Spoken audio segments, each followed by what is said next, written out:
Okay. Where do we begin Well, today? it's hard. It's been a busy week. Yeah. I say we begin on Tuesday at the beginning, I guess. Alright. So Tuesday, Aaron and I went to Mac's Bar in Lansing to see a show. Oh yeah, Julian was there. Julian from Balgraith too. Yeah. He was there taking pictures. Check out those pictures. I don't think he has them all posted. Yeah, He's still going through a lot. Posted a few of them. There was like over 1,000. Yeah. Something ridiculous, but the ones I've seen have turned out really sick. Yeah, so check those out. That night at Mac's, let's just go in order, I guess. We get there at about 7:45. Bands go on at 8. First band up was Throne. Yeah. Throne. Dude. From Michigan. I think they're DeWitt. They're okay. Oh, really? Yeah. Huh. You know, check that. Dude, they're insane. They're killer live. I've seen, I can't remember what show it was that I saw them at the first time, but, like, just spot on. Like, Yeah. super, just really tight live. Yeah. I think it'll be exciting to hear what they got kind of coming up, because I know that they just finished, it was like a 3 or 4 song demo or something like that, because they've had a song kind of going around. I don't remember really what it's called, but So they don't have like a EP out or anything? I think that's what it is. Oh, okay. Yeah. They're working on their first one? Yeah. Oh, sweet. Wow. All right. Yeah, they were... And you wouldn't think it either, because they're like, they sound like they've been going for a while. Yeah, like, that surprises me. So. Absolutely. This is the first time seeing them that night was the first time I'd ever heard of them, and I thought they were fantastic. They had a really cool logo. They've got a really good logo, and nothing but high energy. And that's something we've talked about in the past with that last time when Balgraith played at Mac's Bar, how we talked about that like invisible perimeter around the stage. That was not the case. There was a mosh pit in the first band that night. Yeah. Like, and that was Throne. Throne got that fucking place moving. And you don't want to know what else is I did notice repeatedly throughout the night was that whoever's working those stage lights, they're having a little bit of problems figuring out the way they do get it right sometimes, but they do not have like the front lights on lighting up the front of the stage on nearly enough. We're a little stingy with it. Yeah, it's weird. It's hard to see. Jackson, by the way. They're from Jackson. Oh, they're from Jackson. Yeah. Okay, cool. Yeah, they absolutely destroyed it. They were very, very good, and I hope that do you know if they're going to be at Metal Fest? I don't think so. Oh, that's I think a bummer. the booking for that closed after they Well, hopefully they get on it next year, because that's a very good live band for sure. I got a couple of videos of them that was pretty good. One thing, looks like Altar of the Dying as the EP. Okay, the name of the EP? Yeah. Okay. Really, like, reminiscent of early Flesh God, like Hour of Penance style, just really fast technical death metal. Hell yeah. So, I don't know. I liked it a lot. Yeah, I think they're good. And they're just fun to watch live, too. You can tell they're having fun with it, which is awesome. Lots of fun. Lots of energy. Yeah. Great. And, like, even, I don't know, because I noticed that they're, when they first started, I think their main guitar player, I don't know, something was happening with it, and his amp, like, shut off or something. It was all, like, they handled it really well. Yeah. I think. Yeah. I just kind of poking fun at it. I could tell, I could tell something had gone wrong, but they handled it well enough to where I couldn't exactly tell what. Yeah. And that's kind of what's supposed to happen. Like, yeah. That was good. That was very good. They handled that extremely well. Yeah, I thought they killed it, and they hung around all night, and they seemed like good dudes and everything. Yeah. But next up, who was next? Recorruptor. Oh, yeah. Yeah. Oh, yeah, I thought they went on. Okay, yeah. Yeah. No, Recorruptor came on next, and now this would be I want to say second or third time I've seen them. Maybe second, because they were at Metal Fest, right? Yeah. So I've definitely seen them there. Well, we had really similar time slots, but they were on the first stage, and we were on the fourth. So by the time they were starting, we must have been, or no, I think they were like 2 or 3 songs into their set. By the time you were starting? By the time we finished. Oh, so I didn't see them then. I was watching you guys. I just remember because Alex, he was doing, because he does a guest spot for their song Sleep Eater. Oh, yeah, that's right. You had to run over there. Yeah. So by the time we were finished with Haunted, I think our last song, he was like, all right, peace. And he just booked it to stage A. Everybody was like, what is going on? Meanwhile, we're just staying up there finishing. So. Yeah. That's fucking... I forgot about that. So I did miss them there. And maybe I haven't seen them yet then. I feel like I have, but I don't know. The only other time I could think you would have is their CD release show, which we played. Where? Max. It was with, Dead Hour Noise and... I think I did. Revenant. Yeah, I think I did see that, yeah. Yeah. That sounds right. Yeah, okay, so Throne, the big difference between Throne and Recorruptor is that the lead singer of Throne is also the guitarist. Yeah. And when you got a situation like that, you're, you got to hold the guitar, so you're limited on your movements and what you can really do and stuff like that. No. That's not to take anything away from that at all. It's just like fact of the matter, you know what I mean? Yeah. Conversely, when you have a situation like Recorruptor where the lead singer isn't playing guitar, he can be everywhere, and it doesn't matter. And he was, like, holy shit, the energy that they brought. Yeah. Like, the one guy, I don't know his name, but the guy with the dreads that reminds me of the guy from Shadows Fall, because he just whips them bitches all around and jumps out into the crowd and is playing and getting the pit going, and the fucking lead singer rips his shirt off. So it's like, this is like mini Dahlia. This is kind of what it feels like. Like Dahlia when they were younger, at least, and it was great.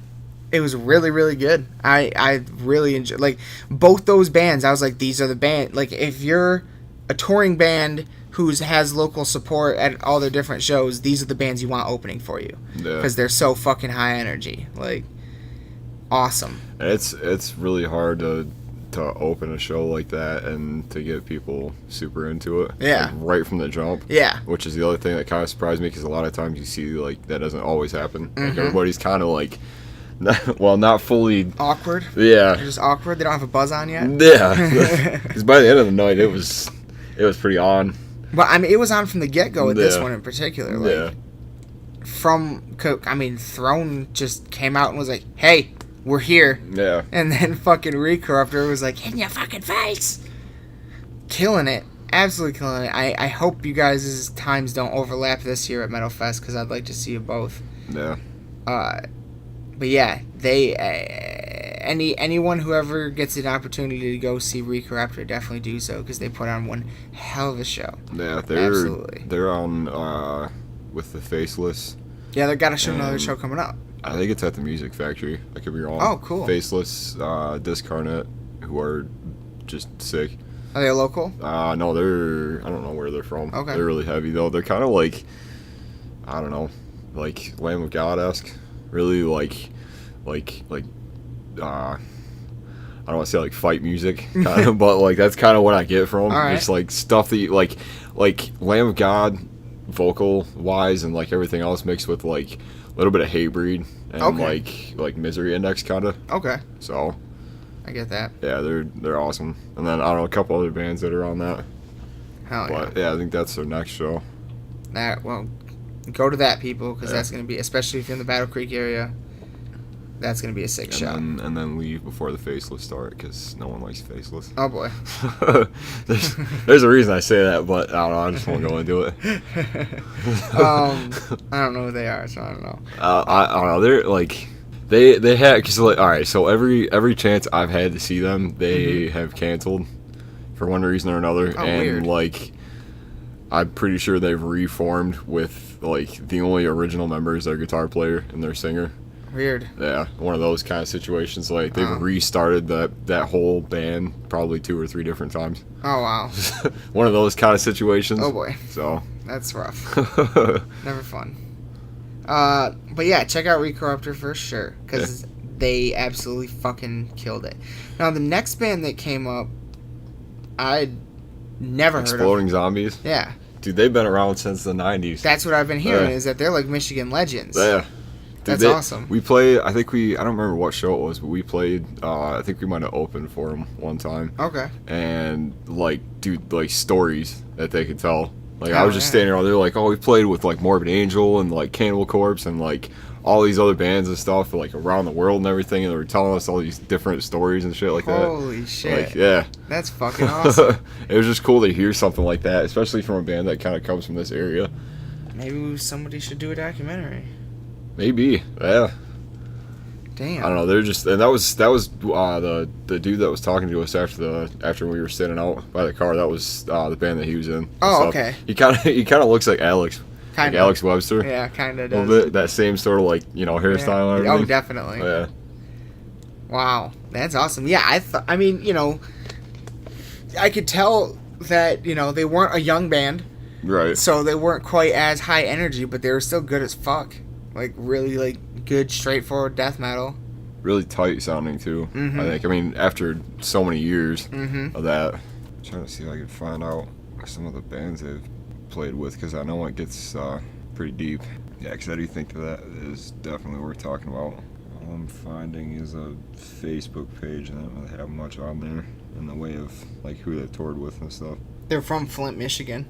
Yeah, I saw that. So they formed in '93, so not Damn. the '90s, but like, yeah, even so, to be going for that long is... Well, they were around '93 to '07, and then 2012 to present, so they took 5 years off. Nah. Still though, that's, I mean... They haven't released anything since 2000. But still, you're right. Like, yeah. Oh, according to Reverb, they're from Fenton, which is basically right outside of Flint. Yeah. Alright. The one thing I always kind of liked about them was the random, I think it's their bass player or something, that wears that like leather face mask, and the apron looks like the butcher. Hell yeah. I always thought that was sick. The first time I saw it, I was like, fuck yes. Like, leather face. Hell yeah. It's kind of cool. Because it fits the music perfectly. Yes. Like, you're a fan of straightforward, classic, brutal death metal, then they're definitely, and they're, like I said, they're from Michigan too, so they've definitely put it on the map for this area. Yeah. I'm surprised I hadn't heard about them before. Right? It's like, I think it was a few years ago that, yeah. That's crazy. I'd like to hear some of their stories. That'd be awesome. But then... I wish I could remember what some of them were. I don't know. I didn't really talk to the guy about it this last time, but pretty much like, a mix of like kind of all, touring's what you would expect to, like, just random crazy stories that have happened and, across the world and stuff, and I don't know, it was cool. Fuck yeah. Plus, like, I don't know, hearing stuff like that kind of makes it seem like it's all, I mean, obviously it's possible, because you see it kind of more and more, it would just, a band from this area can make it out all that way and still last, and make an impression is pretty, I don't know what the word is.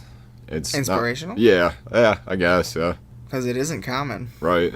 Especially from this area. Yeah. And in this style of music, for whatever Much reason. like, yeah. It's weird. You would think it would be the opposite. Yeah, thank you, Cannibal Corpse. Because really, I mean, they were kind of we talk about them a lot, but they're one of the first big, extreme, death metal bands to make it all kind of... Yeah, plausible. They came up, they essentially created a standard. Yeah. The first standard for this style of music, so... Especially in the recording industry. Yeah. And that's crazy important. But then after Exploding Zombies, were the murderers. Yeah, we go through Throne, Recorruptor, Exploding Zombies, and then things get intense. Yeah. Yeah. At least in comparison, I mean, God. First time I think that, definitely the first time that I saw Goatwhore was 11 years ago at the Majestic, and I'd never heard of them. I just loved their name. And I was going to see them open for Cannibal. And it was the first time seeing Cannibal. And Goatwhore left a lasting impression on me. Because I never forgot how awesome they were live. How intense they were live. How interactive with the crowd they were. And just all of it together. I was like, this is a fucking great fucking band. Just from that one live show. And... I know I've seen them a couple more times since then, but not in this kind of close proximity. Yeah. And 11 years later, they are still just slaughtering it. Like, I think they're one of those bands that you got to see in a small venue. Yeah. Because it makes quite a difference. Huge difference. Huge difference. Almost as long as that guy's the singer's arms.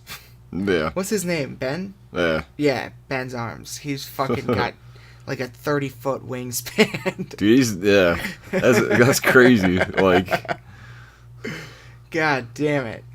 But it's awesome. It's fucking insane. There's, live, everything about that band comes through live, you know?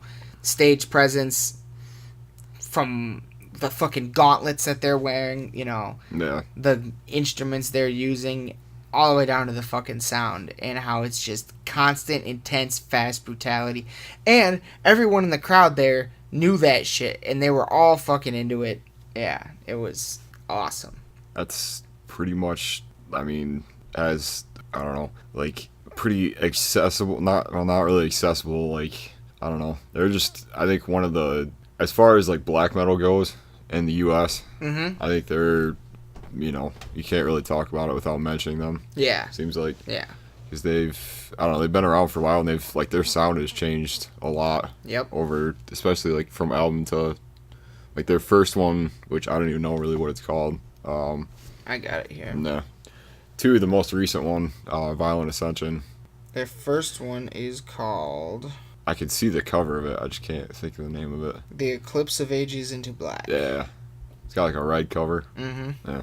Yeah, they were formed in 97 in New Orleans. Seems like it, yeah. Black death thrash metal.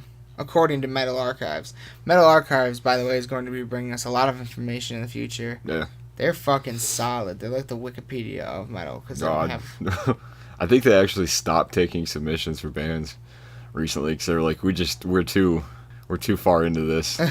Like, we don't have enough space or whatever for... Damn. So... But yeah, Goatwhore just... They're... live, they are one of the best touring live acts out there right now, in my opinion. Yeah. They're so fucking intense. And it's not... Like, all their bands could match the intensity and stuff, but it's like they don't have all the other parts. Like, how... Part of what makes a Goatwhore show a great show is the crowd interaction. And how, like... At no point do you feel like they aren't playing just for you. You know what I mean? Yeah. It's like they're not... how do I want to say this? I don't know. They're not trying to be, like, above anything or anything. They're just, like... They're, like, in it with you, is what it feels like. But yet you're watching them do it. It's weird. I don't know. It's hard to describe. But it feels like they're in it with you more so than a lot of other bands that are out there. Because partly of how, like, just interactive they are at the crowd, high-fiving constantly, getting everybody, you know, going and everything. Like, yeah. I also thought, because there was, for some reason, like, and I wasn't really paying attention because I didn't know kind of what happened to lead up to this, but the random fight that happened. There was a little fight during the first song. First song, yeah. Well, here's the situation, okay? I don't know if you saw more than I did, but... I didn't see what initiated it, but I do know that the guy that, like, got pushed was more or less the victim or whatever. Yeah. But not really. It wasn't that bad. Like, he wasn't doing anything. Like, he was just, like, enjoying the music. Like, he wasn't doing anything wrong. Yeah. Because I kind of had an eye on him because he was right in front of me, and he was, like, looking like he was trying to start to mosh, but really he was just doing that thing that you do with your buddies where you kind of just lean into him, you know? Yeah. And yeah, he wasn't doing anything bad at all, and I think he just, like, bumped the other guy and he lost it or some shit. And this is something that I noticed about that show, was the crowd. I was interested to see who the fuck was going to come to a Goatwhore show in Lansing. On a Tuesday night. Yeah. And the people that showed up all, like, looked like they were fucking... like, real-ass metalheads, you know what I mean? Leather vests and shit on, you know? But then, like, once the music got started, it's like no one knew how to be in a crowd all of a sudden. Like, I've been doing this for, like, you know, fucking 14 years now. Like, there's a way the crowd works. There's like, a system to it, you know what I mean? Yeah. And it's like everyone, like, didn't know that. And they were all... I don't know. I got caught, like, in the middle of streams of people moving on either side of me multiple times. Normally that never, ever happens. You know what I mean? Yeah. And I saw it, like, happening around me. I don't know. It's hard to describe, I guess. But I saw people doing things that people don't normally do. You know what I mean? It was just weird. I don't know. It's like people didn't know how to be in the crowd, and then once the moshing started, it's like people like didn't like it or something. I don't know. Like, it was. I did kind of notice that. It was even like all fuck? night, really. Yeah. It was kind of just like a weird vibe. I don't know. It's different. I don't know. Maybe it's still like all, sound wise and like everything else that happened. Oh yeah. It was. I'm just talking crowd good. Here. Yeah. Normally you don't get that. No, That's weird. Was just odd. Yeah. Maybe it was because it was Tuesday night or something, but could have been. Yeah. It was a little strange. It kind of seemed like we were in a group of people that hadn't been to a concert in like 15 years or something. Like, it was weird. You know what else kind of bothered me? And like it happens at every show, and it's no big deal really, but just I remember I was up front watching Recorruptor and stuff, and at one point I was stuck. I don't know, because I knew the two people that I was standing by up, because I was like kind of up in the corner area there. Yeah. Sort of. So like I knew the two people that were there and in that spot, but like at one point it was me and it was these two, and somebody had a camera in front of me and then somebody had one to the side of me, but I was like kind of like in the center of it or whatever. I was like, I feel like I can't move or like do anything right now. Weird. I just feel kind of awkward standing here and stuff, and the whole time it was like they'd like reach in and like try to take a picture or video or something, which is fine, but at the same time, like, why be up front doing that? Right. And admittedly I did, I took a video and stuff, so like I'm not super, still though, I'm not, but at the same time, like, I've never stuck it around another person. Yeah.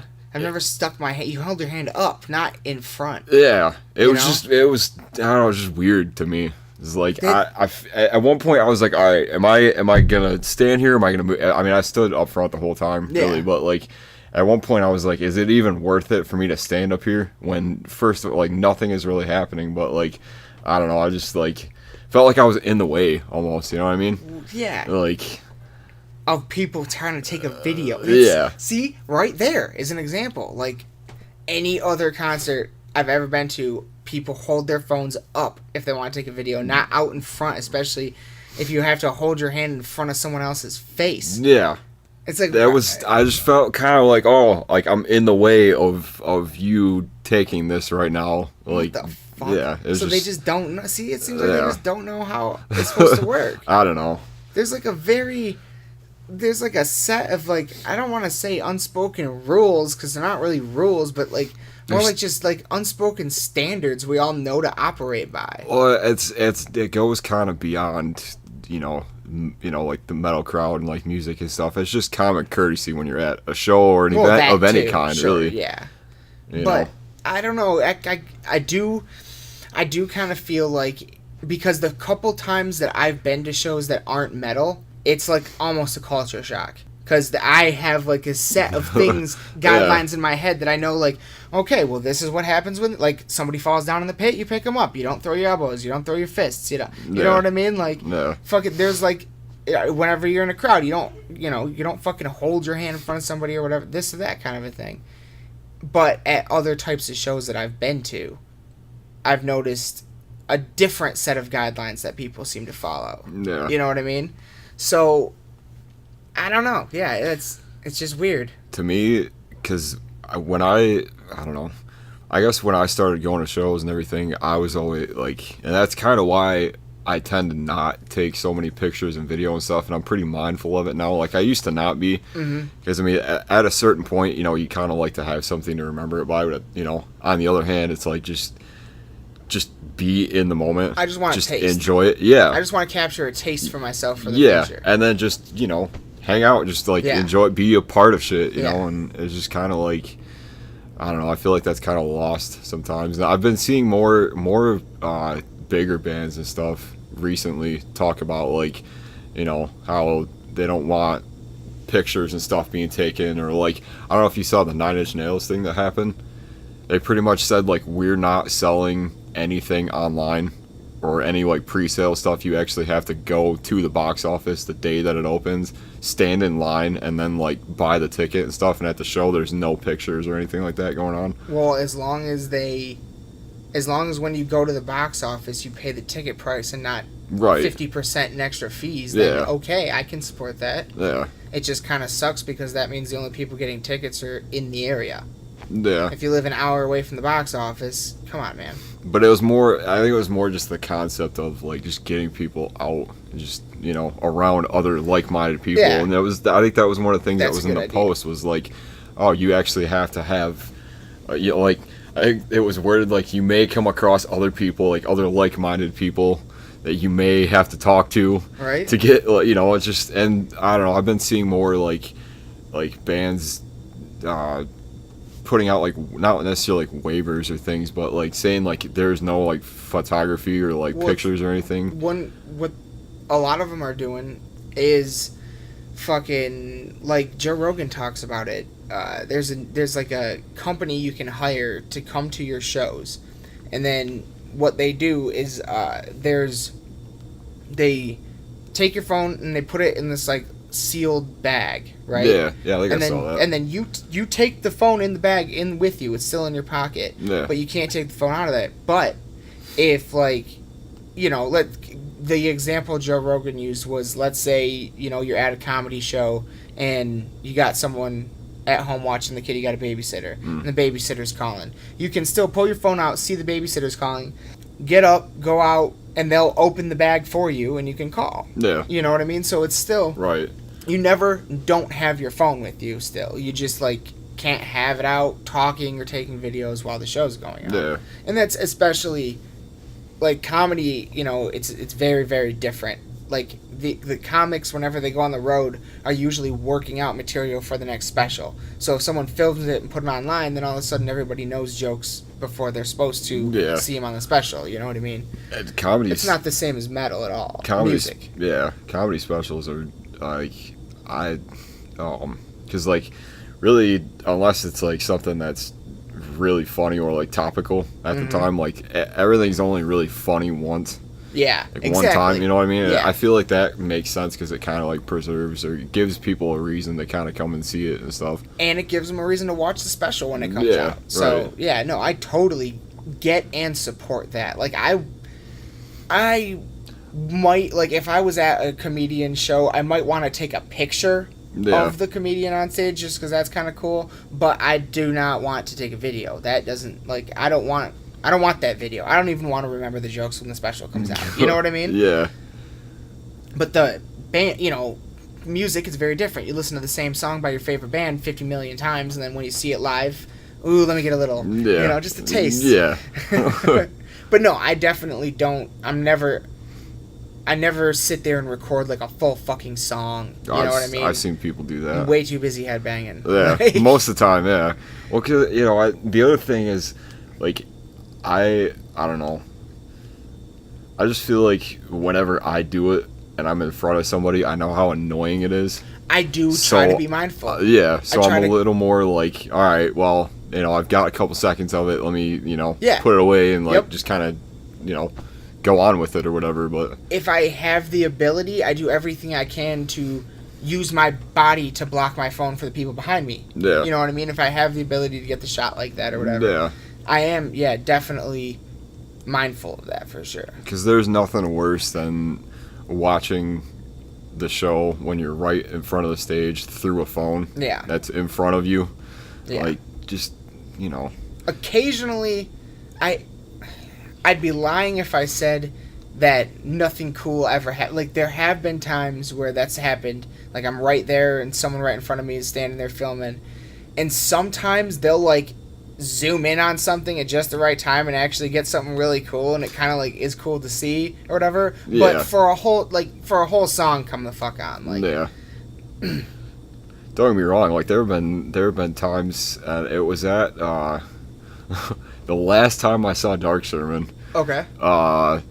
There was I don't know if they're probably like a freelance. I don't know, just like somebody taking pictures just for like a photography page or something like that. Yeah. But like I was up front and I remember being like really into it because like they were, and even though like I don't know, because I only saw them twice because after that they disbanded and stuff, and I don't know, it's kind of another story. I'm still salty about that because they were one of my favorite bands still. But like no, I just like there were a couple of times where like I don't know, like the singer and I kind of like connected and stuff, and like there was like just like dude like got into my face and stuff, and like we were like just I don't know, there's and like I don't know, eventually don't know, a few days later, I saw they posted a couple pictures, and like those were the pictures that they posted, and then they posted a video of it too, and I was right next to her, and like the end of the video, I'll have to show it to you. Yeah, it's like the end of the video.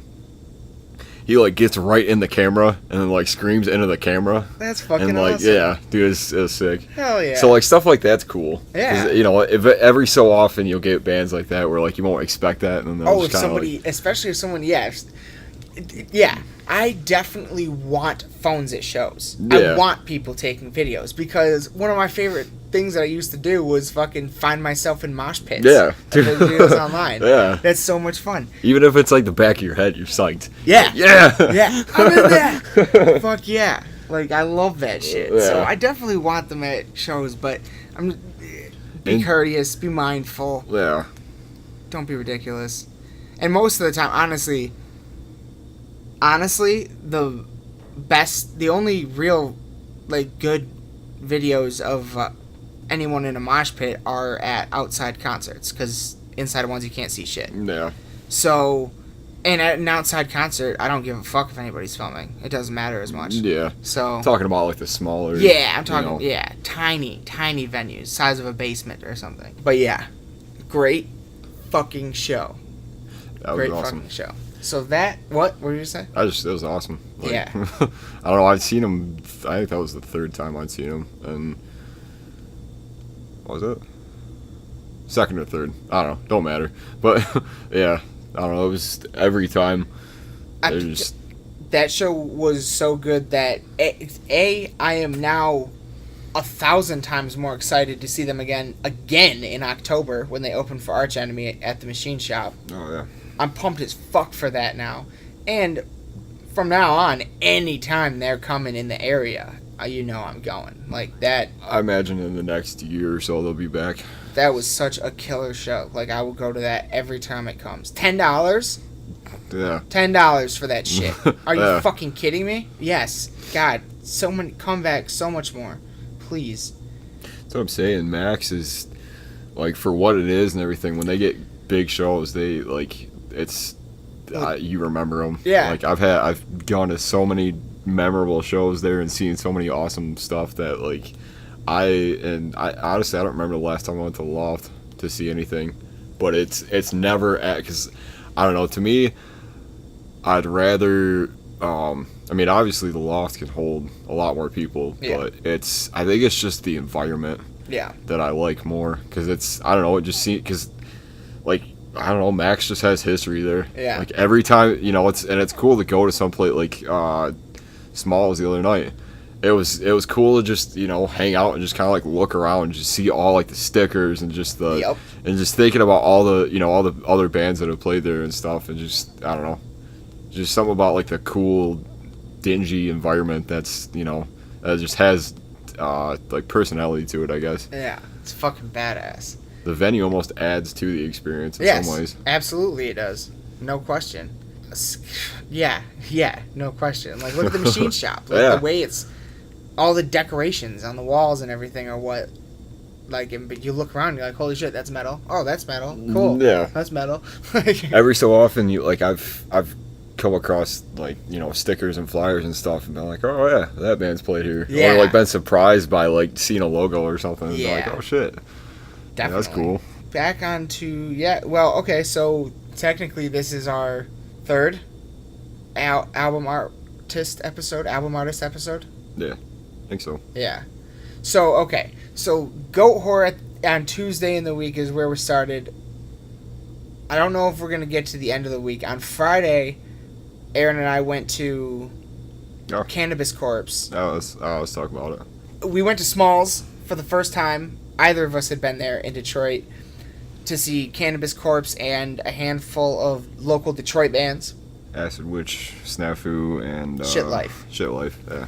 And it was a fucking riot, which is why we're sidestepping right now, because we want to talk about some album artwork. We'll start, just because this was not, we're calling an audible here, people. This is not how we originally planned this episode, but I want to start with Goatwhore's artwork, and honestly, I have not been able to find, and I don't own the albums yet, their first two, and I haven't been able to find an album artist credit for either of them. The albums, The Eclipse of Ages into Black, released in 2000, that's their first full length, and then Funeral Dirge for the Rotting Sun, 2003 is when that came out. So I can't find an artist credit for either of those. However, I can find them for A Haunting Curse, released in 2006. I don't even think I've ever seen physical copies of the first two. Oh, really? Yeah. Wow. Might just be, might have been like a limited run or something. Or they're like EPs. I don't know if they're full lengths or not. And if I had, I didn't know what I was looking at the time, which is also a good, solid chance. So the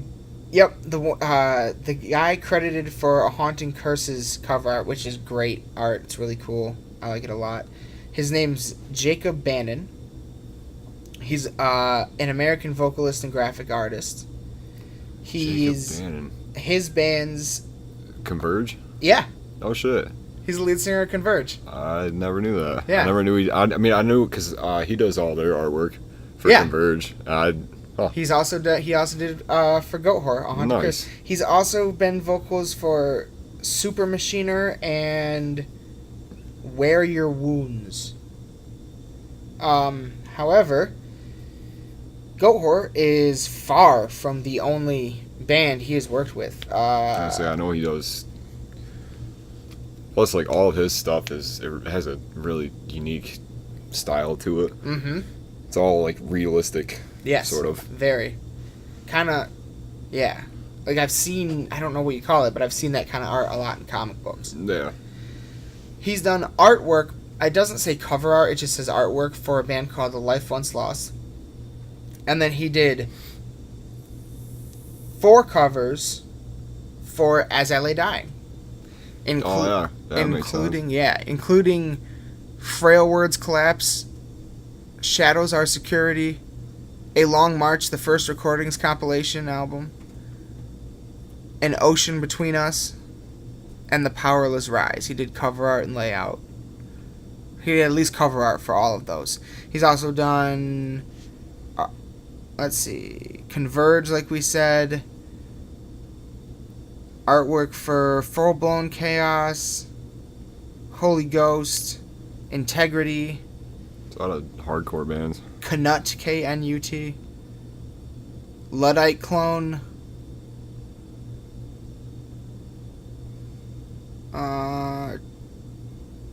Trap Them, Ooh. and Under Oath. Which Under Oath album?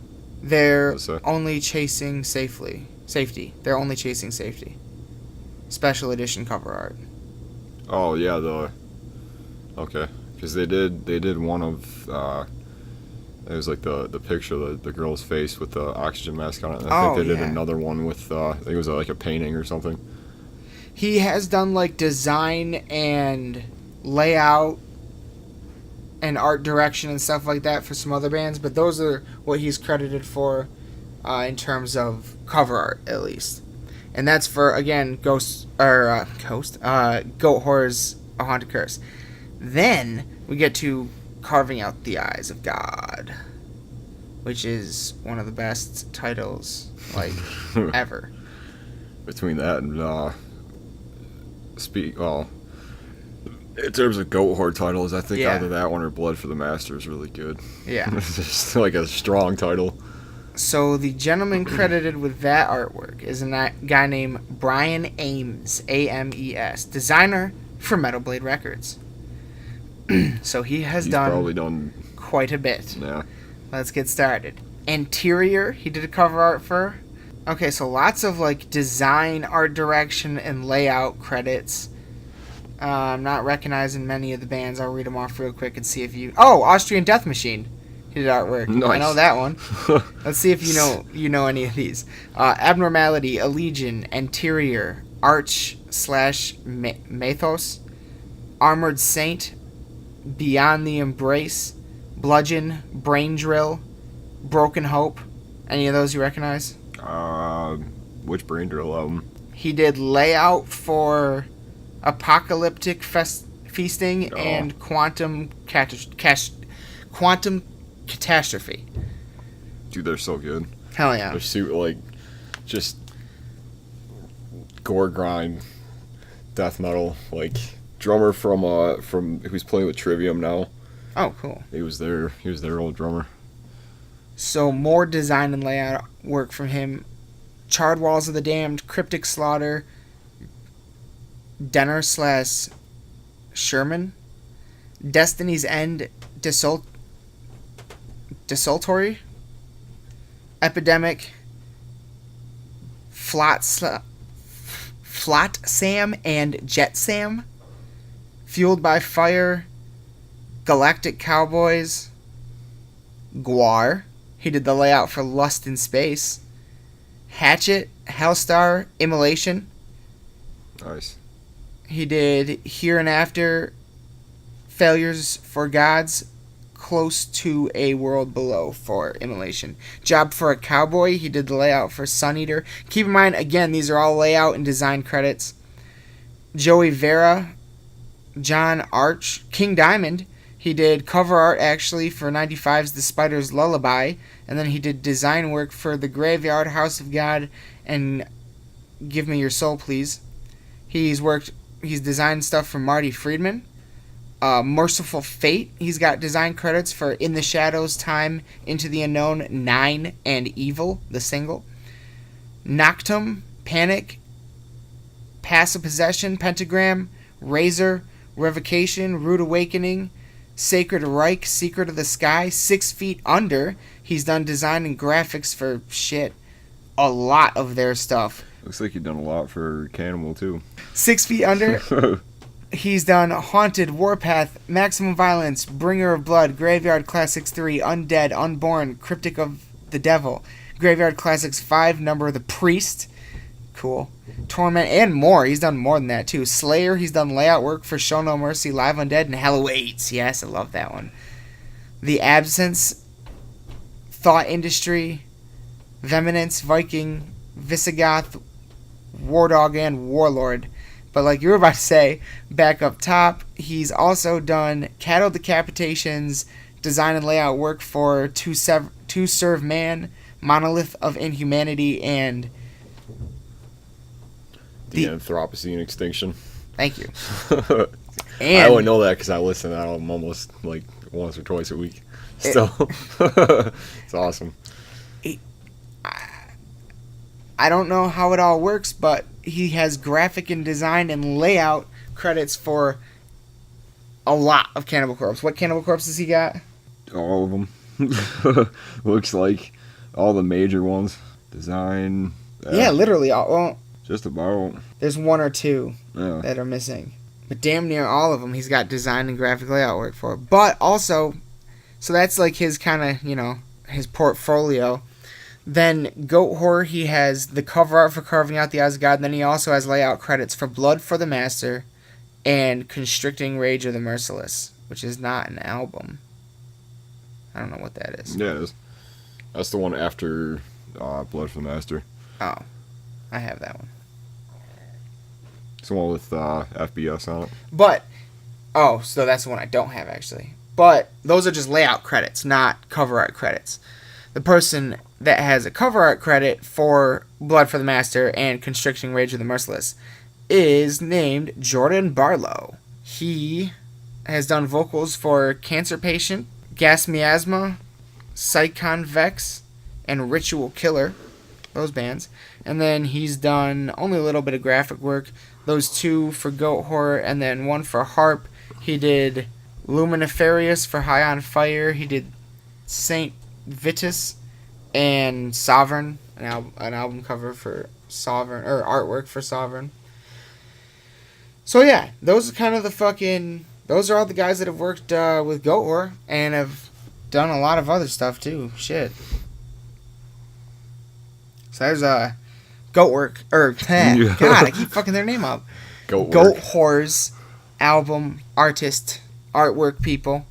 Those are their artists that they have worked with. Again, if I find it, I'll talk about it on the next one. Who did their first two? But like you said, I mean, there even if there's no physical copy, they had to have a design of some kind. Maybe one of them drew it. Who knows? That's the thing. It might have just been like a altered picture or something. 'Cause I think the one is just like a. Let me see if I can find it. Yeah. So the one is just like. Yeah. It's like the Baphomet and the. Yeah. I don't remember what the star thing is. Well, somebody put that together. You know what I mean? Yeah. And the other one is. Somebody definitely drew that. Yeah. I want to know. So we'll find out next time. Next up on our... Now, this time... This is the first time we're going to talk about... We're really going to get into the artist. Like, this is an artist who did cover art for bands, but not a album cover artist. He's not an album cover artist, but he has done cover art, is what I'm trying to say. Yeah. And also, like... We've honed in on some other specific artists like Vince Locke and Derek Riggs, stuff like that, and the I can never remember his name, but the guy that does this stuff for Lamb of God, Ken Adams. Ken Adams, there we go. We've kind of honed in on all of them a little bit specifically, just because they were the only ones to talk about. There wasn't some big long list associated with any of them, but this time. It's a little different. It's a little more artist that's done. It's the other way. Yeah. You know? He's started off, I think he's more so, I mean, if you've seen any like really iconic sci-fi movies, like there's a good possibility that his artwork has influenced that in some way, shape, or form. You've either seen it or you've seen it ripped off. Yeah.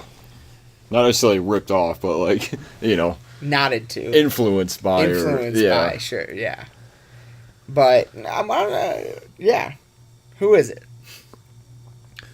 Mr. H.R. Geiger. Who created, like, one of the most iconic horror film monsters of all time. The Alien is to this day one of my all-time favorites. Like, I'll never forget the first time I ever saw that movie. So yeah, and that's in a big bad way due to his designs. So why don't you tell us a little bit about how let's say, like, I don't know, I don't really go kind of like too crazy, like do like, where and when he was born, and then do you know how Ridley contacted him, Ridley Scott, the creator of Alien? I don't know if it says that specifically. Okay, when and where was he born? Alright, Zurich, Switzerland, or no, I'm sorry. He was born in Switzerland. He's a Swiss painter. What year? Let's see, 1940. Okay, so 1940 in Switzerland, and then... I'm not even going to try to pronounce the name in the city because I would butcher it. It's all... and now, when did he get his first publication? When did he get his art get published for the first time? Well, it looks like it was all printed in 1969. It was just like a handful of posters and stuff. It was... Publishing, let's see, well, Geiger's first success was H.H. Kunz, it looks like, co-owner of Switzerland's first poster company. First poster company in the country. Yeah. And some of his are the first, are in there getting printed. Yeah. Now, looks one like of them... 69. What's the big one that he printed? It was the Necronomicon. That's the name of the painting? Well, looks like Necronom. Necronom? Yeah. Okay. Which earned him an Oscar in 1980. So for Alien. Yes, because that's the image that Ridley saw. Yeah. Ridley was out looking for an art design. He didn't know where to take any of it. He didn't know how he wanted the creature to look or anything like that. And then he saw that image and contacted Geiger, thus bringing us Alien. Yeah. And not just Alien, the fucking Alien world. Like everything. All the movies that followed it, really. all of the movies that followed it. Now, there's some, I did read about some turmoil that happened in there. He wasn't asked back for Alien 2. Aliens. Because apparently Ridley, quote unquote, wanted to make sure that his mark got left on the movie. Because I don't remember which Academy Awards Alien won, but one of them was for art. And if it was for if that's the only one that won, then I see it as, and I don't know, but if it is the only one that won, I see it as Ridley being like, "Nah, let's come the fuck on. How do you not ask him back for round 2? Are you kidding me?" Yeah. And not only that, Ridley recognized that at one point and sent Geiger an apology letter about it. Then, once Ridley left the Alien franchise and Fox did Alien 3, they did ask Geiger back, but he wasn't like, he wanted to be, in the credits, he wanted to be credited as the art designer for the movie, obviously, because he was. Yeah. But they credited, the way they credited him in the end credits was based on the art designed by Geiger, or something like that. So they didn't credit him right, and there was a couple other things that they screwed around on in the contract. And then when Alien 4 came out, they didn't credit him at all. Seems like I did hear something about that a while ago. I can't remember if it was Alien 3 or 4. One of the two got fixed in the home release of the movie, but still, like, are you fucking kidding me? Yeah. Are you fucking kidding me? Dude gave you your entire...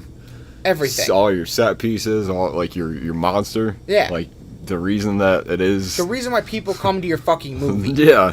Nobody shows up... Okay, admittedly, if we're talking about those movies specifically, I will admit, I am still showing up for Ripley. But 50% of the reason why I'm in that seat is for the alien. Like, come on. And if Ripley's not in it, it's 100%. Fucking Alien, whatever the fuck that most recent one was. Prometheus 2.5. I never saw Prometheus. I tried to watch it 3 times and fell asleep every time. I swear to God. But yeah, a lot of times you see this figure, like this woman in a lot of his artwork and stuff. And I think that was his wife, pretty sure, who committed suicide in 1975. Says Lee's image appeared in many of his paintings. He married. So just history of marriages and divorces and stuff like that. But so a lot of times it looks like it was that was his kind of inspiration for all that. Wow. So he also, though, I did read something else that he did the monster in Poltergeist 2. That's what it says, yeah. And I believe that that was being made at the same time as Aliens, and he was quoted in saying that he thought Fox wanted him to do that movie to keep him away from Aliens. And also he said that he was extremely unhappy with the way that the monster in that movie looked. He didn't like that one. He didn't like it at all. And also, interestingly, he almost once designed a Batmobile. He designed a Batmobile, but it was not used in the film. What film was it supposed to be for again? Which Batman was that? Batman Forever. Batman Forever, yeah. So the bad one. I think that's the one with the nipples. Well, I say bad, but I still love them all. I mean, Val Kilmer, Tommy Lee Jones. The nipples are George Clooney. Yeah. With Jim Carrey's the Riddler. Yeah, I do like that one. That was a good one. So, I kind of, I'm not a giant fan of his design of the Batmobile. It looks like an X. Yeah, it's a little, you could definitely see his styling in it, but... Yeah. And I almost feel like it's not enough of his styling, in a weird way. Yeah. Well, I mean, you couldn't go, full alien with it and do, that sort of thing. I think you'd have to kind of mix in the... traditional Batman style. A little bit more. Yeah. Yeah. Tell you what though, if his art stylings and stuff would have somehow made it into that Batman movie, yeah, it would have probably made it a lot better. Yeah. I don't know. Well, maybe not better. Just it would have been a pretty different movie. Mm-hmm. I think it like tonally, because a lot of alien movies are really dark. Yeah. So that's interesting that he almost designed a Batmobile. Well, he did, but it didn't get used. Yeah. But moving on to why we are talking about him today. Well, real quick, actually, I do want to make a quick mention, and we've mentioned this before, that he does have a signature series of Ibanez guitars. That it's called the Ibanez ICHRG2. And Ibanez Iceman features NY City VI. And then the Ibanez RGTHRG1 has NY City XI printed on it. And the S series SHRGIZ1Z has a metal-coated engraving of biomechanical matrix on it. And a 4-string XRS bass SRX-HRG1 has the NY City X on it. So he's got a little line of Ibanez guitars that are fucking gorgeous. Yeah. I had, because my old guitar player, Ryan, used to have one. And, dude, the thing is, like, it's almost like you don't even want to, like, touch it or play it. You kind of just want to, like, display it, because it's so, and they only made a handful of them, too. Yeah. It's a really limited run of them. And so, yeah, they're really, really beautiful guitars. He is also credited for some stuff in Prometheus. They actually use something called a temple design in Prometheus that was one of his designs that wasn't used from the failed Jordanowski Dune project. The original extraterrestrial murals created exclusively for Prometheus that were based in conceptual art from Alien 2. So conceptual art. So that's kind of cool. So here's a terrible segue. Oh, yeah. So yeah, if you've ever seen Korn live, really, I don't know if he's still using it or not, but his microphone stand, Jonathan Davis, it was all designed by him. Commissioned to Geiger, designed and sculpted as a microphone stand with the requirement that it be biomechanical, erotic, and movable. The contract allowed for 5 aluminum microphone stands to be made, but Davis purchased only 2 or 3. So, yeah, and it ended up being a sculpture. It's transformed into a fine art sculpture. The new Bee and Queen. So. Well, that's pretty cool. Yeah, because I saw it before, and like I remember doing a art project or something when I was in school. And same art, same artist. It all kind of comes back to that, but like same art teacher and everything. But no, because I remember seeing it before and just being really kind of drawn by that style of it, that biomechanical look and everything, and then kind of realizing that he did that. His mic stand and everything was just kind of a cool thing to figure out. That is sweet. Yeah. But. So then, moving on from that, what other work has he done for recording artists? Most notably, Carcass. He did the cover artwork, which I was kind of surprised about, because I didn't really know that he did that. I didn't know he did cover art at all. Yeah. So, one did Celtic Frost to Megatherion, which means Great Beast in Greek, apparently. It's pretty iconic. I mean, it came out in '85, but you've pretty much seen it everywhere. It's, yeah, yeah. It's done Magma Attack, looks like, I don't know. Emerson, Lake and Palmer, Brain Salad Surgery. I think that's probably his most iconic, next to probably Heartwork. I keep losing it because I'm going back to it. Danzig 3, Dead Kennedys, Atrocity, Black Sun Productions, Triptychon, and Island. Looks like a couple others. So, yeah. So he's done a handful. Let's see, Dead Kennedys, he did Frankenchrist and Landscape XS. Oh, the poster insert of Landscape XX.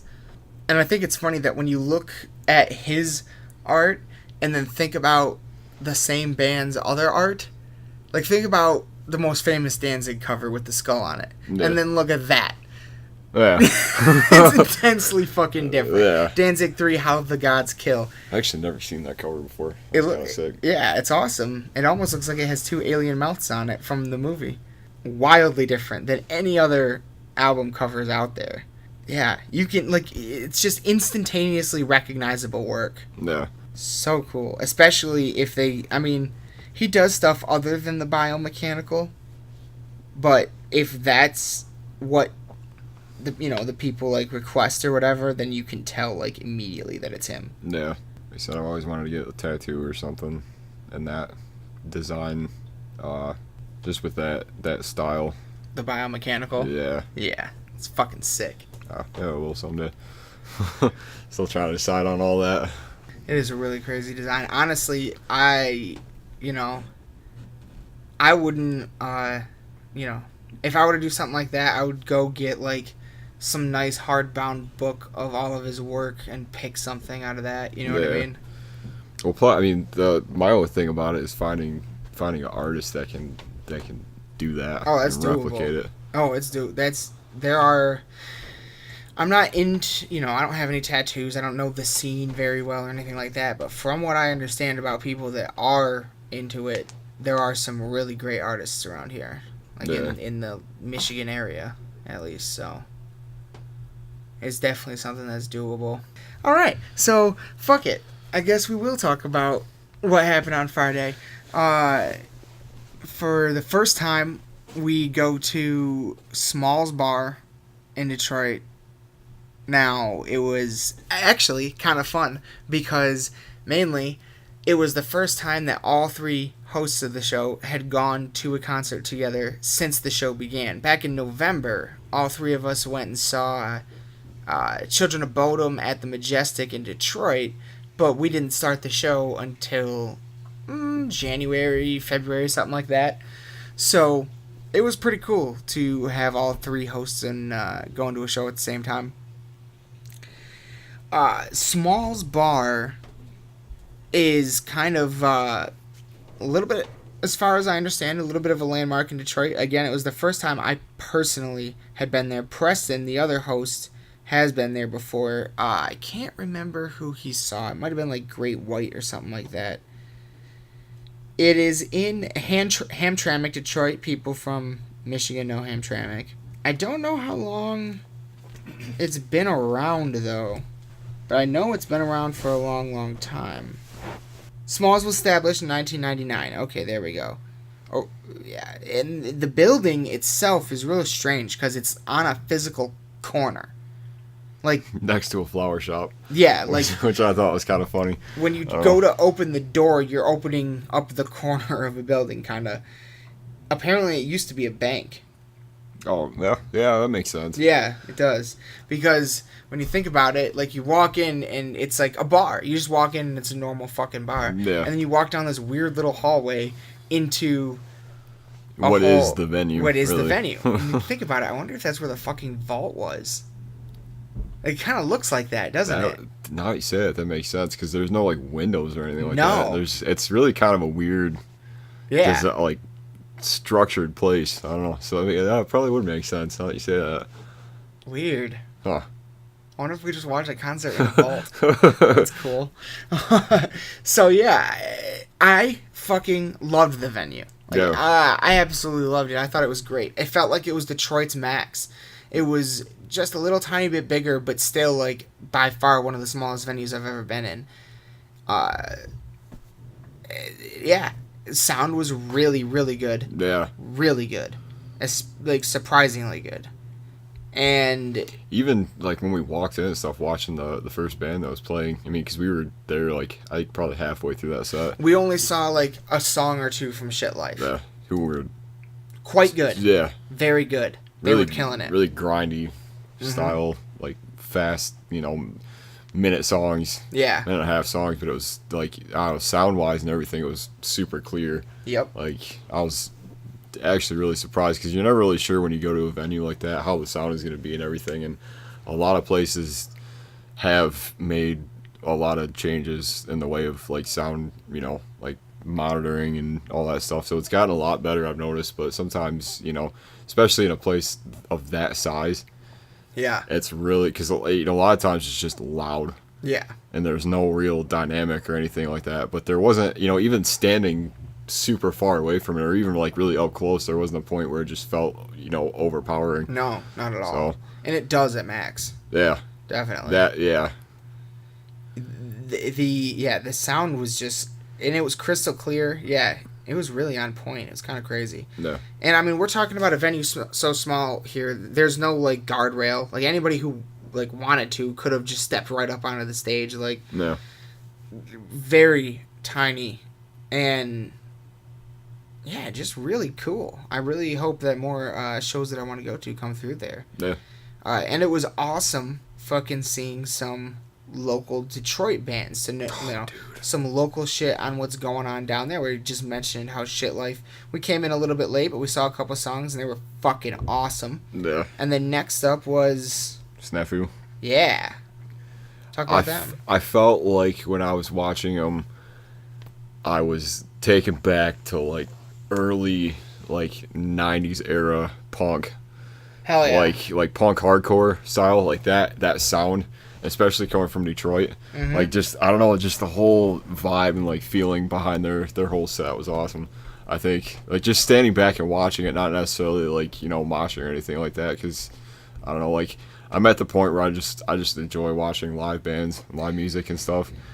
It's something I was going to mention earlier, too, with the filming. Like, part of the issue that I have when I try to film, like, one of my favorite songs by a band or whatever, is when it gets to the good part, the music, it's in the driver's seat, it's taking control, Yeah. And the phone goes down, and I just go crazy. Yeah. So, especially at smaller, littler stuff like this, I do kind of like to... It doesn't have that effect on me, so I do kind of like to sit back a little bit, because I don't know it as well, you know what I mean? Yeah. That's the only reason.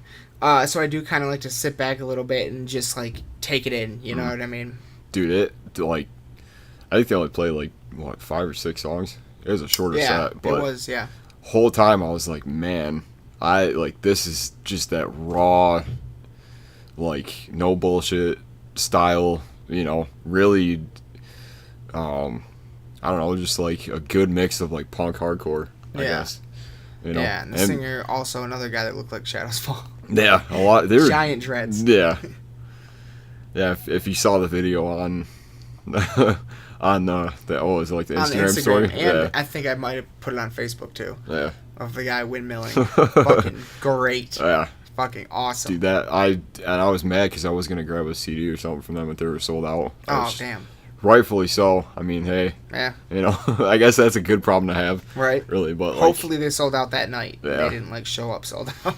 Yeah. No, that was awesome. Like for a minute, I felt like I was kind of taken back in time a little bit. Hell yeah. To that sort of era, because I remember always hearing. That's kind of the one thing that I wish I would have had the chance to experience is like all the, I don't know. You see videos of stuff like '90s era, like just really violent, like hardcore. You know, just like people everywhere, like jumping on the stage, like stage diving and stuff. There wasn't any of that really going on, mostly because it was like a smaller. There weren't enough people to stage out there. Right, yeah. But, you know, you can kind of see, like, if there was just a little bit more, like, it would have been... It could have gone off. Absolutely. And it was cool to see kind of, like, what different, you know, kind of what's going on in the Detroit area as far as local music and stuff.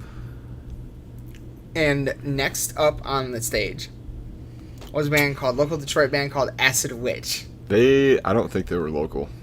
Yeah, I think they were... Really? Yeah. Oh. I think they were part of the head... I think they were because they were co-headlining. Really? Yeah. Oh. Because that was the other band that came up when I'll double check on that. I could be wrong, but... I could have sworn that they were... Because I mean, I think they've been around for a little while still. But yeah. Detroit, Michigan. Oh, are they? Yeah. Damn. 2007. Never mind. My apologies. I stand corrected. Detroit, yeah. Wow. I did not know that. However... They were different than the first two bands, that's for sure. You and I have a little bit of a disagreement on this one. A little bit. Why don't you tell us what you thought? All right. Initially, I just wasn't into it. Like I'm being modest about it because all right, so and I was thinking about this because I knew we were going to talk about it, and I wanted to kind of figure out like, all right, so and I mean I even said like it takes a lot for me to just be like, nah. It does take a lot to get a negative review out of you. Yeah. In fairness, it probably takes even more to get one out of me.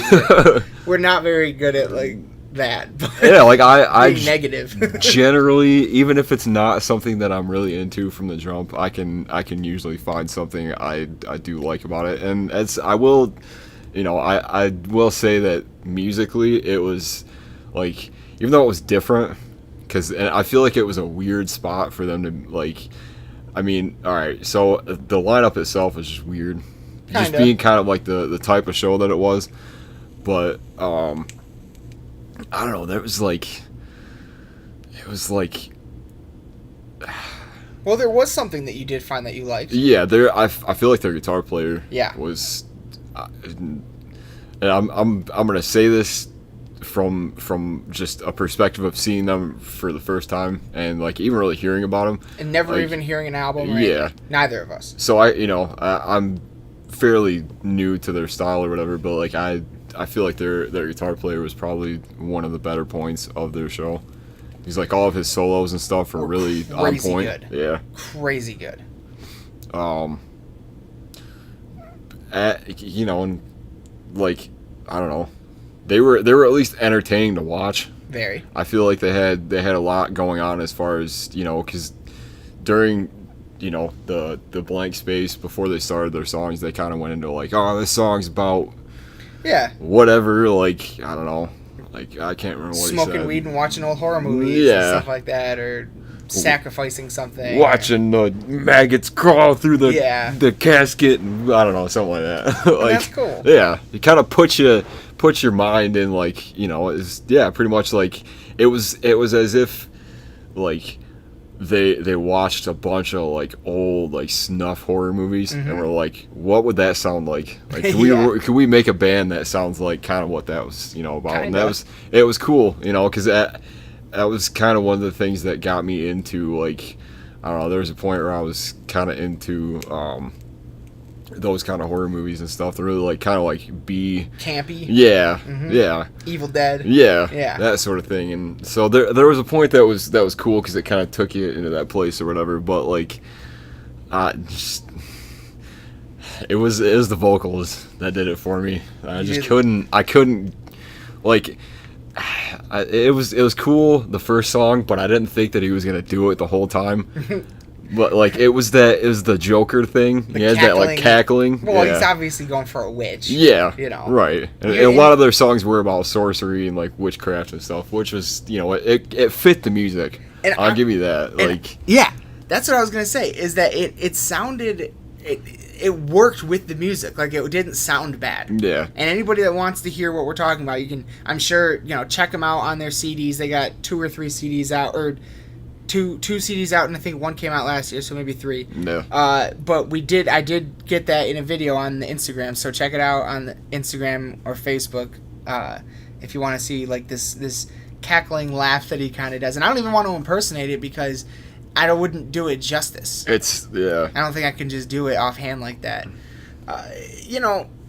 So you kind of, it seems like you kind of felt it was a little bit over the top, and maybe maybe a little bit over the top in the wrong way, or in terms of gimmicky, or maybe in another sense not over the top enough. No, I wouldn't necessarily say gimmicky because I feel like it was definitely something I had never really seen before. Yeah. And it was different in that sense, which I liked. And honestly, like, unless aside from the weird cackling and stuff throughout it did add to it, but like the other, he has like a really like obituary style vocal, like that real shrill like highs and stuff, which were really cool. Kind of like King Diamond. Yeah. I thought that you made that comparison that night, and I was like, you know what? Well, I think that was kind of King Diamond-y. I think it was Preston that said that. Oh, really? But, okay. Yeah. But yeah, that was when he said that. I was like, damn, like that's same sort of response. Like I never really thought about it like that. A little less cinematic, I guess. A little less, like, you know, operatic. Right. But still that same kind of vein. Yeah. So yeah, I don't know. It was interesting. It was, I didn't like thinking. I don't know. It took me a little bit to, you know, after the show was done and stuff, kind of like thinking about it. And I was like, I don't know if I necessarily like didn't like it as much as I thought I would. It was just I wasn't really expecting it because like I had seen, you know, I mean, like the first two bands are really like fast, like, you know, it's pretty much like straight, like either like hardcore or like, you know, pretty much death metal, like grinding and stuff. And then there was this other band that kind of came out, and I think I said something like, if this is what an acid trip feels like, like I'm good or something like that. I'm pretty sure that was something I said that one night. You were like, no, that's not at all. I was like, all right, well, it's so. A little bit. So, I mean, yeah, no, I get it. But see, I was seeing, when I was watching it, at first I was like, what is going on here? Yeah. And then it kind of like grew on me as the show went on, because I started kind of thinking about it. And now, honestly, what I would say my biggest problem with it was they didn't have enough going on. Like, when that music needs to be matched by creepy lighting, fog machines, maybe some fake blood somewhere, a couple more props on stage. Like, it felt like, in some ways, I don't know. I guess it kind of felt like, in some ways, maybe like almost like an earlier Alice Cooper vibe, sort of, but like not in the shock sense, but in the horror sense. Yeah, you know what I mean. I think that was the other thing that you were talking about. That's what I dug about it. I was like, fucking A, like, and don't get me wrong, we love Cannibal Corpse, but they're gore. Yeah, they're horror with the zombie imagery and stuff like that. But they rely much more heavily on the gore than the horror. And then you got Marilyn Manson or Nine Inch Nails. You know, yeah, sure, they're trying to be scary or whatever, but they're just trying to show you something that's going to make you go, what the fuck? No. You know what I mean? They're not trying to actually, like, bring the horror into the music. No. They're just trying to shock you with imagery or offensive lyrics. You know what I mean? Yeah. Not to take anything away from that, because at that point in time it was a huge deal. But now is, because this is what we're talking about, is now fucking... You look at it now, and it's like, you know... Tame to today's standards. Tame in comparison. Nothing is that shocking anymore. Yeah.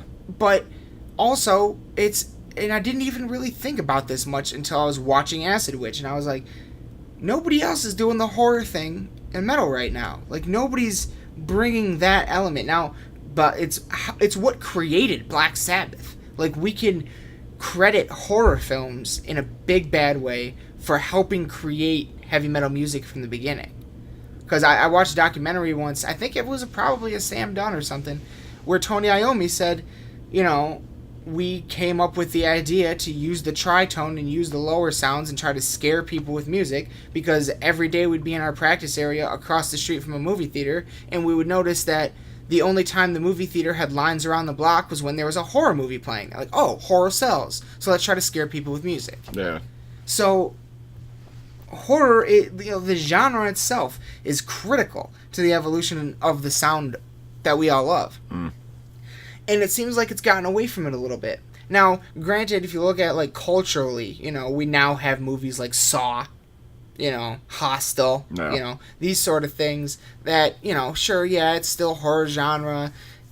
Aligns more with a Cannibal Corpse, though, you know what I mean?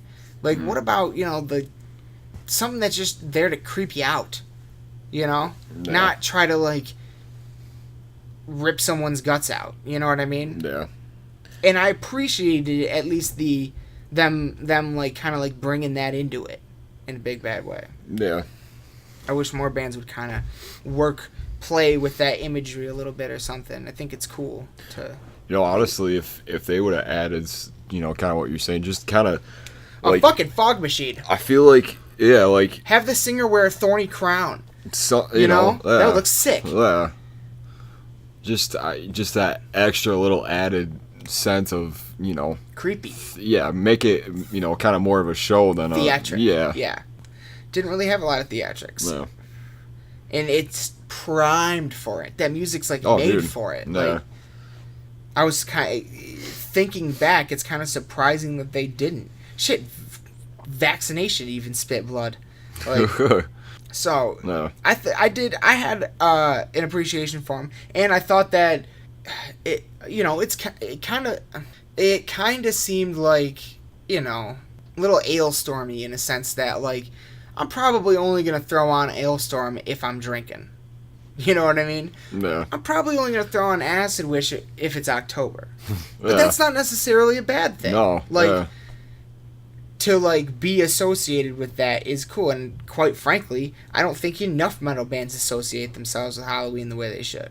Because to me, they all are it, you know? Yeah. So, right. But, like, they don't really, like, there are some bands, you know, like Goatwhore or something will have a Halloween show usually somewhere, but that's about it, you know?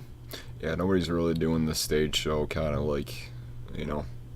Yeah. Not in the way, you know, there's no in-between. There's no in-between is what it is. You have giants like Iron Maiden or Slipknot or, you know, Alice Cooper now. You know, you have the giants that are fucking doing that stuff. But nobody on the low level really is kind of, I mean, Goatwhore, but they're kind of a different thing. Yeah. I don't even, half the time, I don't even really know what to, like, put them in as far as talking about their style and, like, how they, you know. Yeah. But yeah, nobody. Why is it that it's not a single. We've seen 6 or 7 local bands this week. Not a single one of them put a fog machine on stage. It seems so simple. Yeah. Yeah, that was like all there was at Parkway. A lot, though. Yeah. That was awesome. But they had good lights, too. Yeah. Yeah, you don't need, you know. You don't need a giant eddy. You don't need fire. You don't need giant, like, things that you climb up on and play drums on. You just need fucking a little bit of fog. Maybe a little bit of blood. Maybe, you know. Well, I mean. Add an eeriness. That's kind of something that we've been talking about in terms of our stage show and stuff. Oh my fucking god, you know Aaron. Your name's Bog Wraith. Exactly. There should be tons of fog. You should make it, when the lights go out and first notes start being played, I should feel like I'm in a swamp. That's the goal. Yes. And, you know, that's kind of what we've been. There is so much you can do with this stage, and it's so easy. Those are cheap props you can get. Holy shit. Like, yeah, there is so much you could do with that. Absolutely. No little bands are doing it right now. Like, yeah, just an extra little sense of eeriness goes a long way for the music and the theatrics show. Not, you know, still, once again, not taking anything away from any of the bands that we did see, but I think it could be added, is all I'm saying. No. Well, I don't, like...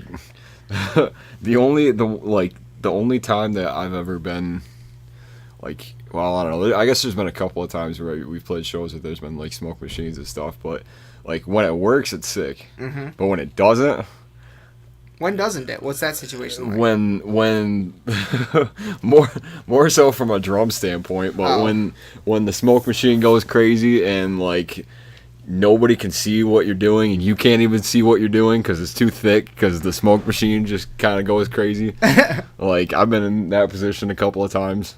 Like, I think more so when, what was it? I think it must have been, like, one of my first shows with my band from high school. Oh, okay. We played a show at Uli's. Or what used to be Uli's. Yeah. For those of you that know the story about that place. But yeah, this is like I think it was our first, might have been, I don't know. We might have played like 1 or 2 shows there. But I think the first show that we played, yeah, that happened with the smoke machine. Either it was like overloaded or it just like broke or something. Oh my God. But like, yeah, you couldn't see anything. Like, I'm pretty sure the video that we have of that show, which I'll have to dig up, but like you can't even see me. Like, it's just lights and then like bass drum and then everybody else on stage. So yeah, when it works, it's sick. Cause like I think when we played the Avenue one time, we had it set up. This was with Balgraith, and it was sick because like we had like the green lights and stuff and everything like that. Oh, it was, perfect. You know what I'm saying? Like yeah, it was just like that thin layer Yeah. on everything. So that was cool. So yeah, when it works, it's awesome. When it doesn't, it's like you're in the mist. Yeah. Like you're, you know. But I mean, it's cool to play in, honestly. Yeah. And when the strobe lights go on and stuff, Oh. like those little dude. It's awesome. Yeah, it's like you know, it almost makes you play a little bit like better, like faster, I guess. Mm-hmm. Like because when all of it's hitting at the same time, and then they just hit you with the strobe lights, and when you're like during like a blast section or something, and you're just like just going at it, like yeah, dude, it's sick. Fuck yeah. Yeah, I think it's something that should be definitely added. Yeah. To more bands in general, and I think that you know, back with Acid Witch, like I dug it. I'd say I dug it. Like I just wish they, you know, kind of went a little bit more into that, a little bit more theatrics, stuff like that. And I will say, as the set kind of went on, you know, because their first couple of songs kind of sounded a little bit similar. Mm-hmm. Like it was more so that, like, you know, kind of, it wasn't like somewhere between, like it almost had like a Doom feel to it. Yeah. Like a, you know, like a slower tempo and stuff. But then they kind of like, there was a couple of songs where they had more of, it was a little more up tempo. Not necessarily like hardcore, but kind of like that, you know. Yeah. That same speed or whatever. And so like it did grow on me a little bit during the set and stuff, but I was just I was still thrown off by the strangeness. the sprinkles of you know, the vocal thing and just yeah. Well, and then of course Cannabis Corpse came out on stage. Surprised me. Like phenomenal. Yeah. Absolutely phenomenal. I just a couple days before we went to the show, I listened to their newest album, Left Hand Pass, a few times through, and it really surprised me. Dude, it's awesome. It came out last year, and in terms of death metal albums that came out last year, at least that I know of, it's up there for me. Like, it's very good. Yeah, I slept on it, honestly. It's like, I remember we were listening to it a little bit on the way there, and I was like, dude, this is, like, I might have to pick this up. It's fucking sick. Yeah. Like, definitely highly recommend that one. And live, they killed it. Dude, it's so, like, just tight. Mm-hmm. Just really technically, you know, guitar, bass, everything. Like, it was just solid. On point. Yeah. I was surprised because they only had one guitarist. Yeah. And I thought they were touring right now with two guitarists. I thought they were touring with the new guy from 6 Feet Under and the new guy from Black Dahlia. I don't know who the guitarist on stage was because I don't think it was either of them. Yeah, I don't think so either. But he was good. Oh, yeah. He was very good.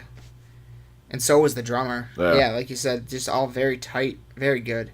And once again with the sound, it came through perfectly. Like you could hear everything. To see a band like that was not only a 3-piece. That sound was coming out of a 3-piece. That's what I was about to say. Too. Yeah. I mean, I was kind of looking at their setup and stuff. For one, it was really minimal. Mm-hmm. Like, they had, like, I don't know, I think the guitar, well, because their guitarist had the two, it was, I don't know if what you would call that specifically, like what the term is for it, but they had the one amp that was on the bass side, okay, and the other one that was on the other side, but it was all like run through twice, okay, so that like you know the guitar kind of fills out the sound a little more. Yeah, like I don't remember what the term is for it, but I think that helped. And then like you know the bass sound was just like I don't know, it cut through really well. Mm-hmm. I thought they were absolutely phenomenal live, and anytime I hear about them coming back, I'm definitely gonna go. For those of you that don't know anything about Cannabis Corpse, they are a parody band of Cannibal Corpse, except they only sing about smoking weed They sing about smoking weed as much as Cannibal Corpse sings about killing people. It's sometimes they combine the two of them. Yeah. Like it was, dude. Like that was one of the things that was just funny to me. Yeah. Just hearing them like on stage, like, no, really, like this is like we're not joking about this. It was good. You know. The band is definitely the brainchild of bassist from Municipal Waste, Landfill. His name's Phil something, but they call him Landfill. Yeah. He's the bassist and backing vocalist for Municipal Waste. I think he's probably more so the main, because I don't think that did the guitar player do any of the backing or not. Because I think he was the the only vocals in Cannabis Corpse. Yeah. Oh, you're talking about for Municipal Waste. Yeah. Okay. Yeah. Also, so Municipal Waste, Cannabis Corpse has had a rotating lineup since its inception. Landfill is the main guy that's been in it the whole time. This is pretty much his baby. But they have performed live a number of times with Randy Blythe from Lamb of God. I think that was during a barbecue or something like that they did that. Yeah, I think it's like a handful of shows that were. And then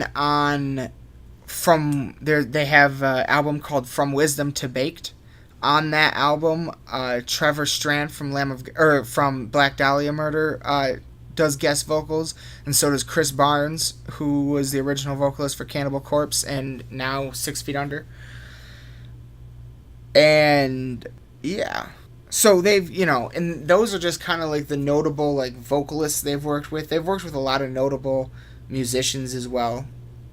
Like I already mentioned, they, at least on the last album, then it must have been or something, that the guy from 6 Feet Under, the guitarist and the new guitarist from Black Dahlia Murder, might have been on. I'm not sure. That they're listed in the current lineup on Metal Archives. So it's kind of what threw me off too. Yeah, that's where I got that from. But real quick, I do want to just kind of give a quick, just because we saw them and everything, I want to give a quick thing about their cover art, because it's awesome. Yeah. First of all, and we just saw them. So, Blunted at Birth was done by Will Power Towels, who also did some backing vocals on track 7 of Blunted at Birth, the song called When Weed Replaces Life. And then Tuba the Resonated, The Weeding, Beneath the Grow Lights Thou Shalt Rise, and Splatterhash were all done by Andrei Bouzikov, Bouzikov, Bouzikov, and I couldn't find much information on him. He, that's pretty much like all that they had on Metal Archives. But From Wisdom to Baked and Left Hand Pass was done by a cover artist named Par Olafsson. Oh, dude. Yeah. That's why that cover looks so... He's done everything. That dude he's got quite a backlog of bands and stuff he's worked with. The cover art for Left Hand Pass is fucking awesome. Yeah. On top of it being a badass cover. Or a badass album. Yeah. I will say that with a band like them, like, you hear the name and, like, you see the imagery and stuff, and you're like, yeah, okay, like, I get it, But like, they're with Cannabis Corpse. Oh, yeah. You're like, yeah, okay, it's kind of like, you're thinking, like, all right, yeah, it's kind of, it's just kind of, like, in a way, sort of gimmicky, I guess.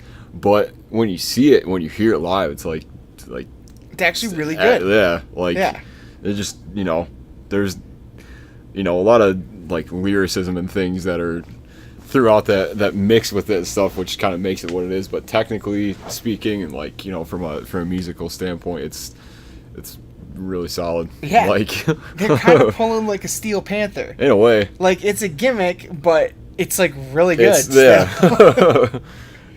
Par Olafsson has done a fuck ton. That's what I mean. Of cover art. I was actually going to bring him up because I wanted to talk about him on another episode, but... You want to go deeper into him on another episode, or you want to do it now? Because damn it. I mean, We could go into it a little bit. Well, what were you gonna bring up about him? Just I don't know, just kind of one of his, because like he's done like probably all of the more iconic like slamming death metal or like tech death covers in the last 10 years or so. Anybody from like Aborted to Abysmal Dawn, Immolation, all his bands and stuff. He's done covers for. Yeah. So he's done. He has also done some of my favorite covers. Pretty much every cover for Winds of Plague. Yeah. With the samurai character and all that. Like, I love that. That is one of the covers that we were probably going to eventually talk about anyway. But we're covering it today. Winds of fucking Plague's cover artist has also, worked with the bands that you just said and Cannabis Corpse. And, oh my God, so many others. It's insane. Yeah. Honestly, though, the ones that you just listed and I just listed are pretty much the only ones I've ever actually heard on a record. I mean, looking at it now, I've heard a lot more of these than. I mean, he's done stuff for like Malevolent Creation. He's done the Planetary Duality from the Faceless, which is like their. I know I hated on him at the beginning of this, but that's like one of the more like notable albums that's kind of like shaped where kind of tech death is now. One for Pathology, which is one of my favorite like heavier bands, a little more like on the slam that super like heavy death metal. For Legacy Ancients. And I think there are other two or three that they've put out since then. Yeah, one for. It's also, I think he's done one for Brain Drill as well. He did one for Job for a Cowboy. Yeah. Dude, I've always really liked their artwork. I don't know if he's done all of them, but... He's also Swedish. Yeah. Within Destruction, Void. He's another artist that, like, once you recognize who it is and, like, kind of start looking at it, like, it's pretty easy to spot. Like, his art is very, distinct. The last couple Aborted records he's done. Angel Maker, which is one of my, like, of the last 5 or 10 years, probably one of the better deathcore bands that's come out. Oh, yeah. For Dissonant. Exodus. He's done a couple with Exodus. Yeah. So, yeah. Honestly, I can't find a lot of information about, like, him, just, like, lists of his work, pretty much. Basically, if you listen to really heavy, extreme music, you've seen his artwork. Yeah, it's kind of... in some way. I think it's more the surrealism, almost. Yeah. Really colorful, though, and intense and vibrant. Lots of sharp edges and... really solid landscape stuff, too. Really great landscape stuff. Like, I always... Yeah, like the one for, to give reference, oh, damn. Yeah, like I said, all the Winds of Plague ones. Specifically Against the World is a really, like, I've never actually seen the full, like, fold out of it like that, but... Just a fucking endless list. Pretty much. Anything else you want to talk about on that? No, not really. No. Honestly, I think we've given them enough for today. 2 show reviews. I think we pretty much covered the last week. Yeah, that's about it from the last week. Two show reviews. Wait. 3 or 4 artists. What? Deadpool. Oh. Yeah, we could give a quick review on Deadpool. Yeah. It was amazing. 5 goat heads. Yes. That's our new rating system is goat heads. Thank you, Bree, Preston's girlfriend, for that. 5 goat heads out of 5. Same as the first one. Oh. I might even give it an extra half. Like, it was so damn good. I don't want to, like, spoil it horribly, but it is genius from top to bottom. Hysterically funny. I didn't think I was gonna laugh like that all the way through. Right? But it got me a couple of times. So good. Everybody in it's on point. Yeah. If you like the first one, it's going to love this one. Good or like as good or even better than the first one, I think. Yeah, absolutely. Deadpool 2 is fantastic. Maybe we'll get deeper into it on another one once it's been out for another week. I think it's only been out for a week. Yeah. I don't want to ruin people's days. But anything, I've kind of really grown to like most of the things that Ryan Reynolds is in. Yeah. Pretty much since then. Like, especially since Deadpool 1. Yeah. So funny. I kind of forgot that he was in the remake of Amityville Horror. I didn't know he was. I think it was that movie. It was either that. I don't know. It was another remake, but so yeah. Oh yeah. No, that was the shit. I liked it. I guess that's it's pretty much it. Like it's just awesome. Like it was just crazy just good. More Deadpool. More Deadpool. Cable, time traveling, good guy. Yeah. I don't want to talk about that. What? That was kind of a turning point in it where he turned into a good guy. Yeah. Yeah, but if you knew the comics, you know Cable has always been a good guy in the comics. See, that's the thing is I never really actually read through a lot of the comic book stuff, so I didn't really like. I thought I don't know because like they painted him to be like the villain. Yeah, of it he's always he's one of the creators of the X-Force, and he's the son of Jean Grey and Cyclops. Oh, okay. His last name is Summers. Oh. So yeah, that makes sense. Yeah, he's in the comics. He was never. I think at some points he turns bad or whatever, but like he is a creator of the X-Force. So. Yeah, badass. Oh, dude, yeah. I definitely hope that Deadpool pops up in the next X-Men movie, and I hope that they do a Deadpool 3 or just an X-Force movie. That would be cool too. Yeah. Yeah. I'm glad that there's this style of because like they even since with like Iron Man and the first couple of Marvel movies they like there's a touch of like humor in it. Mm-hmm. But I feel like especially since the first Deadpool movie they've kind of taken that and put it into the rest of the movies. They've amped it up a bit, which is I think is great. Yeah. Like yeah. Ragnarok is pretty much a comedy. Yeah. Yeah. So I don't know, I just because it adds kind of like a human element to it, I think, because there's all this super serious, like really big comic book stuff going on in it, and then there's these scenes or points where it kind of breaks up the the seriousness of it, and it helps a lot. Yeah, more especially with the new Avengers movie. Oh yeah, I felt like because that whole movie's gloom and doom. Yeah. Which is a good thing. But. Right. Yeah. I don't know. Just like, and a lot of times, with big 2.5 hour movies and stuff, it's hard to like be invested in it the whole time. Yeah. Sometimes because it feels like it kind of drags on. Mm-hmm. I mean, not necessarily like I can't really like pinpoint any of them, but like what I mean. Like there's certain points where it like gets halfway through the movie and you're just kind of like, man, like this is fucking long, but like it just I feel like that kind of adding those moments in it kind of breaks it up a little bit and makes it it does. Yeah, it moves it it along quicker. Yeah, you don't feel like you're sitting there for 2.5 hours right. in Avengers Infinity War at all. Yeah. And that was one of the longer ones, I think. Yeah, I think we've seen. Definitely. So I know Deadpool is the new one's like just 2 hours. Yeah, pretty much straight up and down 2 hours. Yeah, but it really didn't feel like it. No. Honestly, and maybe that's because Infinity War was just almost 3. Yeah. It was like 2 hours and like 50 minutes or something like that. Yeah. It's so a huge movie. Yeah. I mean, it had to be though. Yes. Yeah. To cover everything up to this point. Yeah. If 4 wasn't coming out next year, I'd be mad if it wasn't 5 hours long. Yeah. You know what I mean? Yeah. To cover everything. So, all right. Yeah. You want to wrap this up? Yeah. Woo! All right. So next time we'll be back. We promise we will quit tantalizing you, and we will actually talk about Black Dahlia Murder's cover art. Yes. Next time.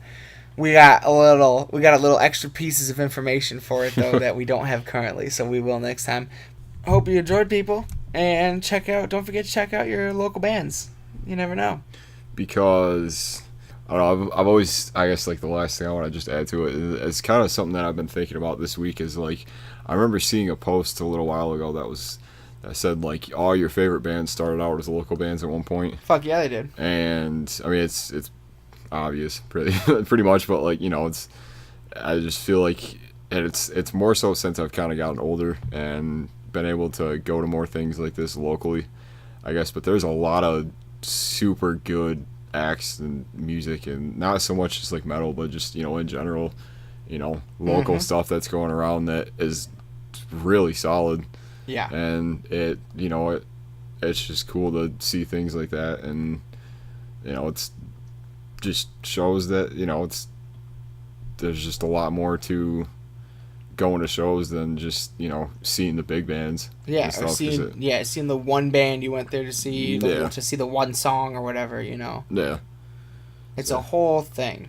You just never know, like, what's awesome and what you're gonna be surprised by. Yeah, you never know what's gonna blow you the fuck away. Like me in 2007 watching Goatwhore. Yeah.